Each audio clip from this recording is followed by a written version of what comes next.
যেমন আমাদের ডক্টর ইউনূস 26 মিনিটের একটা বক্তব্য দিয়েছিল, আপনারা শুনেছেন।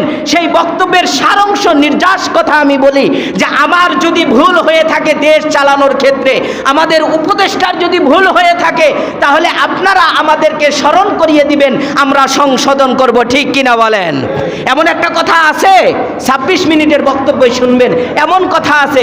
আমরাও স্মরণ করে দেই যে যারা আমাদের হেফাজতে ইসলামকে নিয়ে লাফালাফি করে, হেফাজতে ইসলামের বিরুদ্ধে কথা বলে, আমার ওস্তাদ শাহ আহমদ শফিকে তেতুল হুজুর বলে গালি দেয়, তাদেরকে উপদেষ্টায় রাখা যাবে? নাম জানেন তো আপনারা? সরোয়ার মোস্তফা ফারুকি নাম জানেন? এই কুলাঙ্গার দেখেন কি শব্দটা বলেছিল, আহমদ শফি হুজুর নাকি তেতুল হুজুর, মেয়ে দেখলে নাকি জিব্বা দিয়ে পানি পড়ে।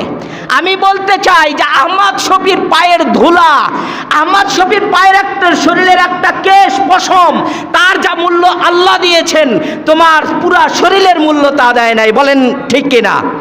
আর সেই মানুষ নবী আমার ওস্তাদকে বলেছিল যে তেতুল হুজুর। এরপরে শাহবাগের যে ঘটনা আপনারা জানেন, আর আমাদের হেফাজতে ইসলামের 13 সালের যে কাহিনী, সেখানে কত ছাত্র কোরআনের পাখিদেরকে মারা হয়েছে। আর সেই সময় উনি বলেছিল যে শাপলা চত্বরটা জঞ্জাল মুক্ত হলো। কি হলো?